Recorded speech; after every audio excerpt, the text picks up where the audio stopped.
చూడండి, నీళ్ళలో సూర్యుడు ఎర్రగా కనబడుతున్నాడు. ఇటు పోతే చంద్రుడు కనబడుతుంటాడు. సూర్యాస్తమయం టైంలో చంద్రుడు పైకి వస్తున్న టైంలో మనం దత్తాత్రేయ స్వామి గుడికి వెళ్తున్నాం. ఈ గుడికి వెళ్ళే టైం కాదు, కృష్ణానది మధ్యలో ఉంటుంది. తెలంగాణకు కర్ణాటక బోర్డర్ మధ్యలో ఉంటుంది. కృష్ణానది దాటి మనం తెలంగాణలో కృష్ణానది దాటి కర్ణాటక బోర్డర్ అయినటువంటి దత్తాత్రేయ స్వామి టెంపుల్ పోవాలి. అంతా కృష్ణానది.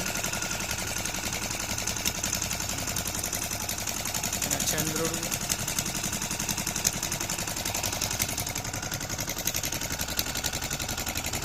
సూర్యుడు,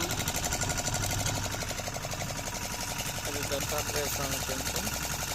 హైదరాబాద్లో రాయచోటి మక్కల్ అనే ఊళ్ళో దిగి అక్కడి నుంచి 20 కిలోమీటర్లు.